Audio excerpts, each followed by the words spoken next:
समक्ष जगतवासी भोग लगाकर भोजन समर्पित करते हैं। वो स्वयं मेरे हाथों से भोजन ग्रहण करेंगे, जिनकी उंगलियों के संकेत पर सारा संसार, सारा ब्रह्मांड गतिशील होता है। वो मेरी और आपकी उंगली पकड़कर चलेंगे। शिव महादेव के आंगन पर समस्त देवता और सप्त ऋषि भी पूर्ण निष्ठा और भक्ति भाव से नतमस्तक होने आते हैं। वो स्वयं हमारे घर में हमारे साथ क्रीड़ा करेंगे। कहीं ऐसा ना हो स्वामी कि समस्त देवी देवता उनके दर्शन के लिए हमारे ही आंगन में एकत्र होने लगे। ऋषिवर दधीची,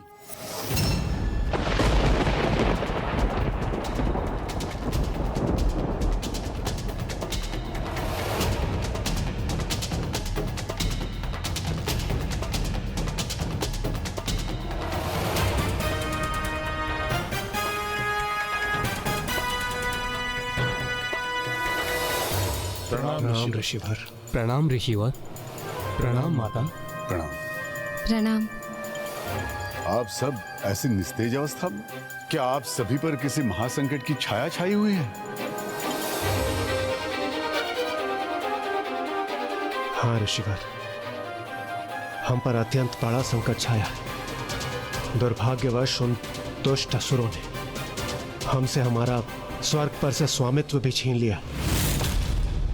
अब वो हमारे अस्त्रों को प्राप्त करना चाहते हैं और हमारे दिव्य अस्त्र अनुचित हाथों में कदापि नहीं जाने चाहिए, क्योंकि वो असुर राज विध्वंसक हमारे अस्त्रों की शक्ति को स्वयं में समाहित कर अपराजय हो जाएगा और हम शक्ति विहीन होकर स्वर्ग पर पुनः अपना आधिपत्य कभी भी स्थापित नहीं कर सकेंगे।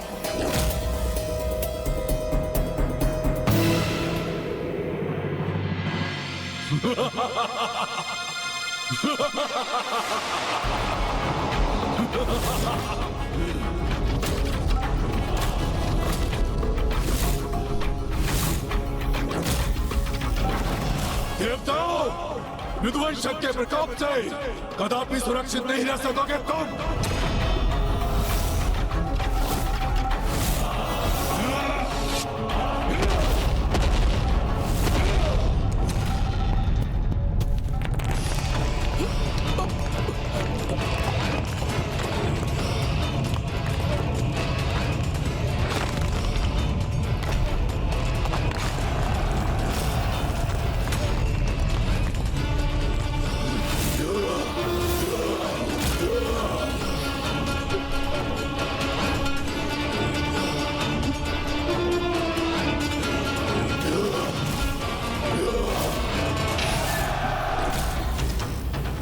आप चिंता मत कीजिए दीदी, यहाँ कोई अनिष्ट नहीं होगा। आप भीतर जाके स्वयं को शांत कीजिए। जब स्वयं शिव शंभु भोलेनाथ आपके गर्भ में है, स्वयं महादेव हमारे साथ है, तो फिर किस बात की चिंता? कैसा भय? मुझ शनिदेव को चुनौती दी थी ना आपने ऋषि दधीची। अब मैं देखता हूं कि मेरी दृष्टि पड़ने के पश्चात भी आप कैसे संयमित रहते हैं। आप निश्चिंत रहिए, भीतर जाकर विश्राम कीजिए। प्रभु इच्छा से जो भी होगा उचित ही होगा। जाइए।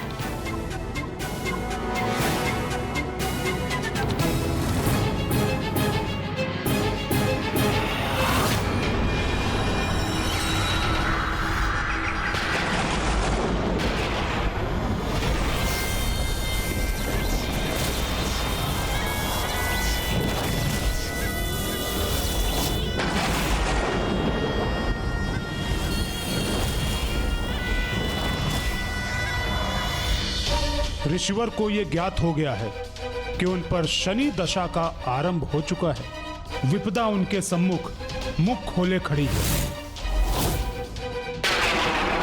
फिर भी उनका अदम्य आत्मविश्वास, अपार धीरज निसंदेह अत्यंत सराहनीय है।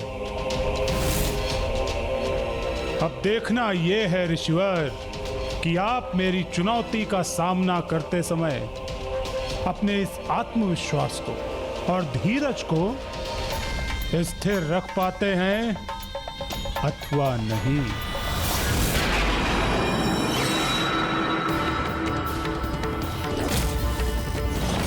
ऋषिवर, हमें शीघ्र हमारे इन अस्त्रों को किसी सुरक्षित स्थान पर छिपाना होगा, जहां पर ये दुष्ट असुर न पहुंच सके।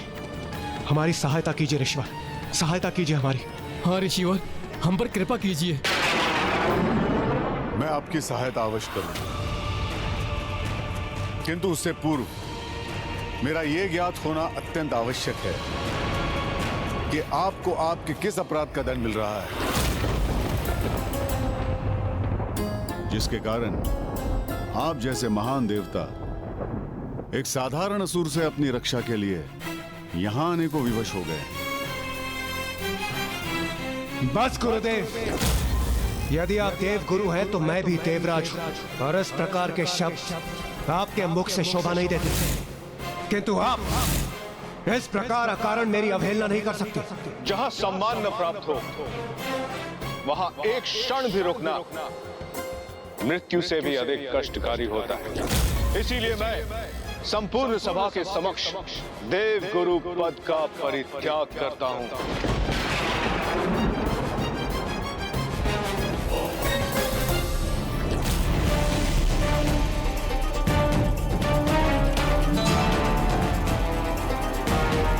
ये भवंडर तो और भी उग्र होता जा रहा है।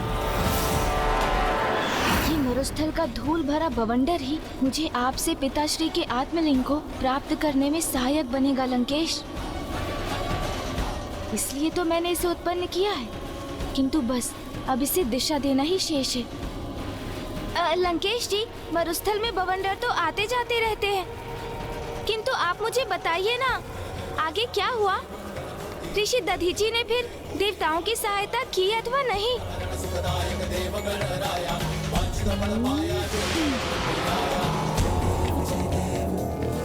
मुझे तो दृढ़ विश्वास है कि ऋषि दधीची को जब देवगुरु बृहस्पति के अपमान का ज्ञात हुआ होगा तो उन्होंने देवताओं की सहायता करने से अस्वीकार कर दिया होगा। नहीं, देवराज इंद्र अवश्य दोषी थे और उसका आभास ऋषि दधीची को हो चुका था, किंतु इस अवस्था में वो उनकी सहायता करने के लिए प्रस्तुत थे। ऋषिवर, कृपा कर बताएं, किस अवस्था में आप हमारा अनुरोध स्वीकार करेंगे? मैं आपका प्रत्येक आदेश मानने के लिए तैयार हूं। यहां अपने अस्त्र छोड़ने के उपरांत आप सब देवगुरु को सादर लौटा कर लाएंगे।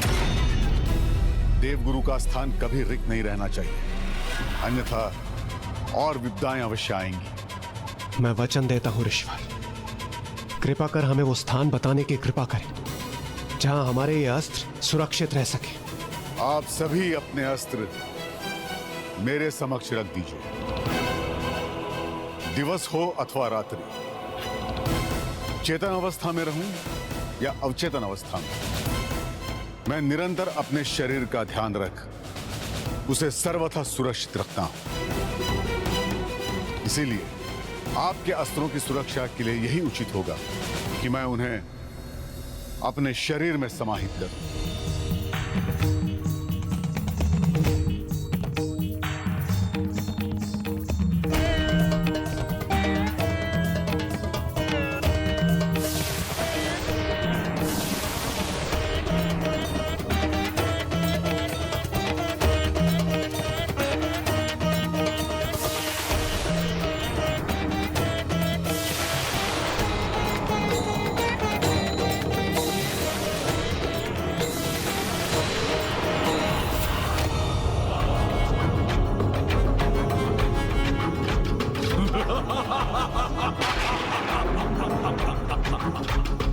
प्रतीत होता है देवता अपनी पराजय स्वीकार कर रहे हैं।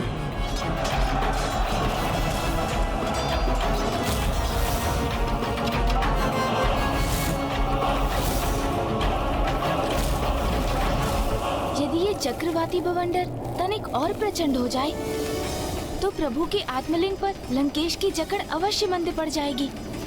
तब मैं यथाशीघ्र आत्मलिंग को अपने हाथों में लेकर यहाँ भूमि पर स्थित कर दूंगा, जिससे पिताश्री के आत्मलिंग यहीं स्थापित हो जाएंगे।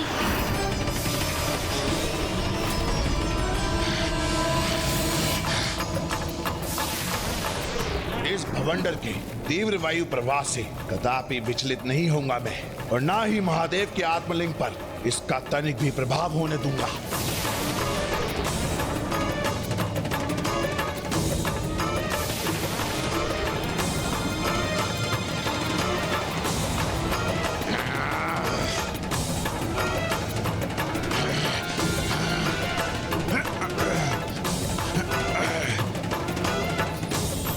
शीघ्र सफल होगी मेरी युक्ति।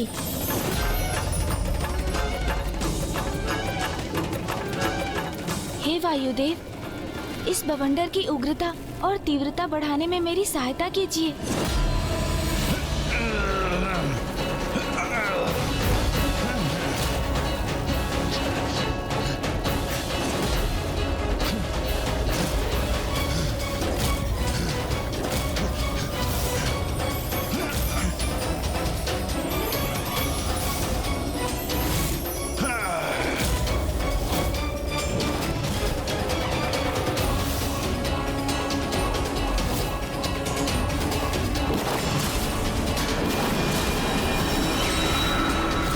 क्या कर रही है शिवनंदन गणेश जी? ये कैसी मुद्रा धारण की है इन्होंने? कई इस भवंडर के पीछे गौरी पुत्र का ही तो हाथ नहीं? तो उचित था मेरा संदेह कि आप मेरे मार्ग में बाधाएं उत्पन्न कर रहे हैं। गौरी पुत्र, सर्वप्रथम मूषक को भेजकर आपने आक्रमण कराया मुझ पर। जब वो युक्ति सफल नहीं हुई तो धूल का भवंडर उत्पन्न कर दिया आपने। ये आपने उचित नहीं किया गौरी पुत्र। अब लंकेश मेरी योजना के प्रति सजग हो गए हैं, इसलिए मेरा अभी सफल होना अनिवार्य है। उचित तो यही होगा कि लंकेश के हाथों की शक्ति शिथिल पड़ जाए और मैं आत्मलिंग को उनके हाथों से ले सकूं। मेरे मार्ग में आए इस भवंडर के पीछे आप हो या अथवा कोई और, किंतु आप लंकेश के हाथ से उनके आराध्य के आत्मलिंग को नहीं ले पाएंगे।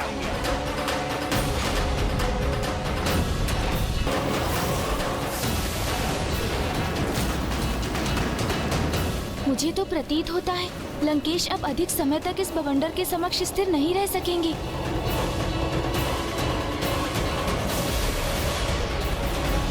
स्वयं पर मैं शीलों और शिलाखंडों का प्रहार सहूंगा मैं, किंतु इस चक्रवाती भवंडर को मैं अपने आराध्य के आत्मलिंग को स्पर्श भी नहीं करने दूंगा।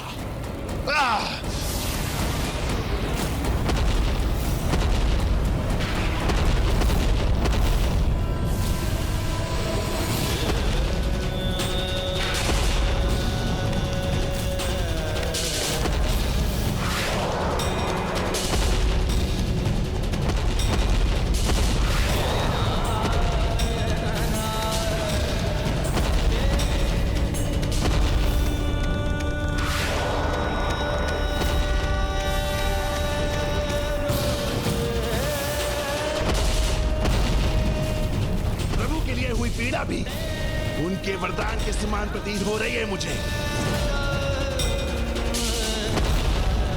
ओम नमः शिवाय।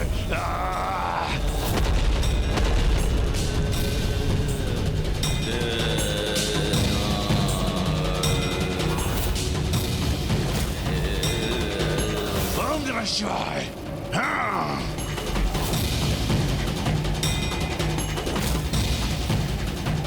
अद्भुत। अपनी तनिक भी चिंता किए बिना इस बवंडर को महादेव की आत्मलिंग का स्पर्श तो क्या उनके निकट भी पहुंचने नहीं दे रहे हैं।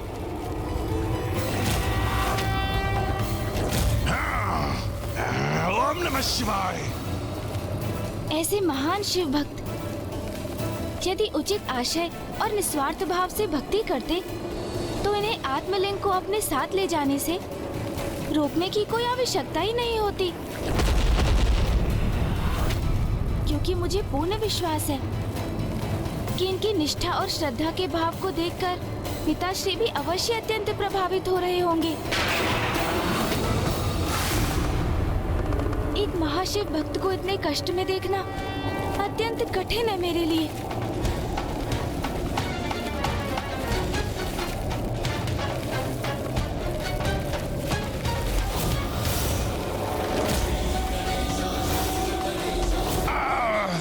मार्ग पे ये भवंडर उत्पन्न करके भी खुश नहीं हुए आप कि अब पुनः किसी अपनी नवीन योजना के साथ मेरी ओर बढ़ रहे हैं।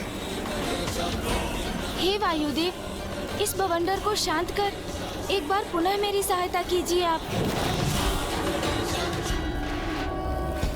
अब ये क्या करने जा रहे हैं?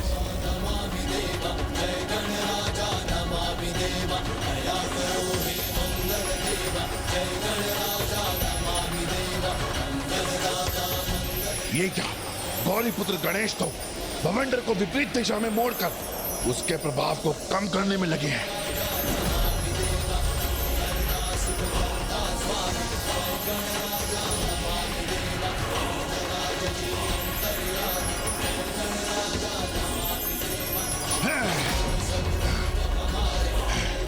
तो क्या गणेश जी ने ये भवंडर उत्पन्न ही नहीं किया, रोका है उसे।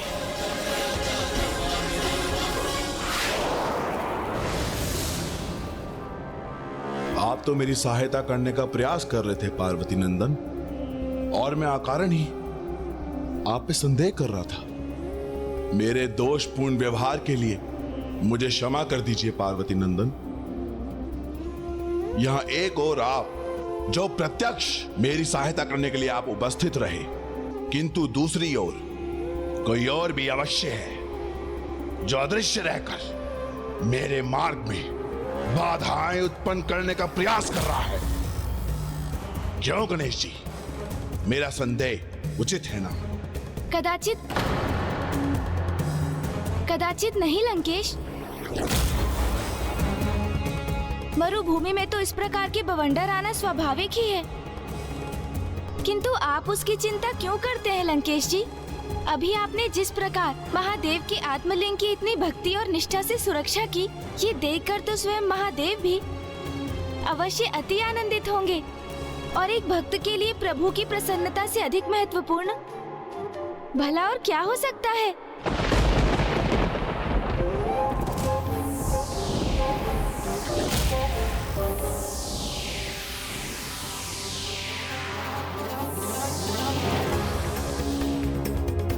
तो बताइए ना, फिर क्या हुआ लंकेश?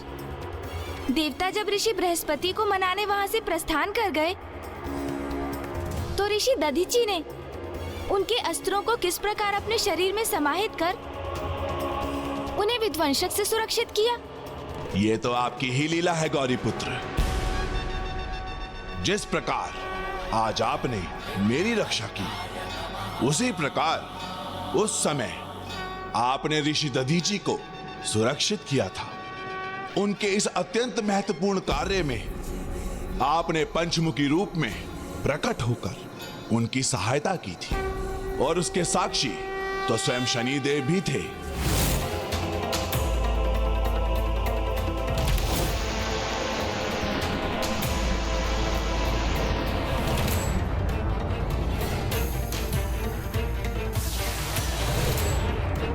मुझसे भयभीत होकर अपने अस्त्रों का परित्याग कर सारे देवता पलायन कर गए, और यही तो मैं चाहता था कि एक बार उनके अस्त्रों का स्वामित्व प्राप्त हो जाए मुझे, तो मैं उन्हीं की शक्ति का प्रयोग कर उन देवताओं को अपने समक्ष झुकने पर विवश कर दूंगा।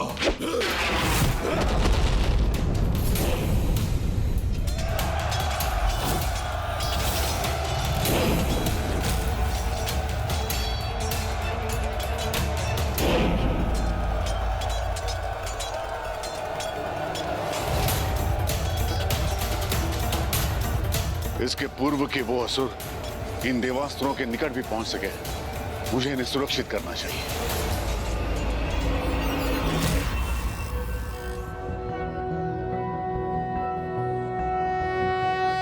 ओम वक्रतुंड महाकाय सूर्यकोटि समप्रभ निर्विघ्नं कुरु मे देव सर्वकार्येषु सर्वदा।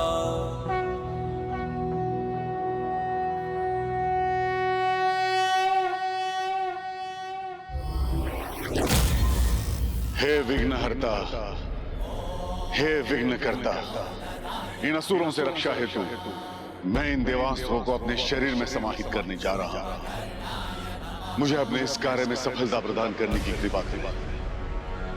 ओम गं गणपतये नमः। ओम गं गणपतये नमः। ओम गं गणपतये नमः।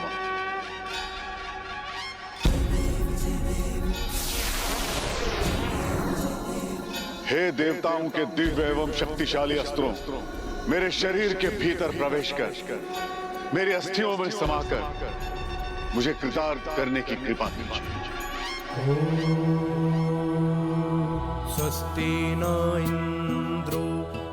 मैं इंद्रस्त्र हूँ ऋषिवर।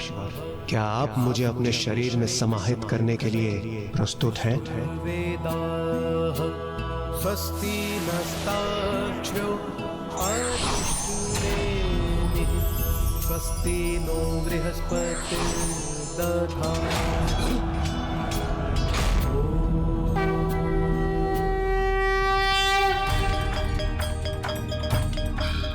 ये क्या हो रहा है? ये अस्त्र इन ऋषि के शरीर के भीतर कैसे जा रहा है?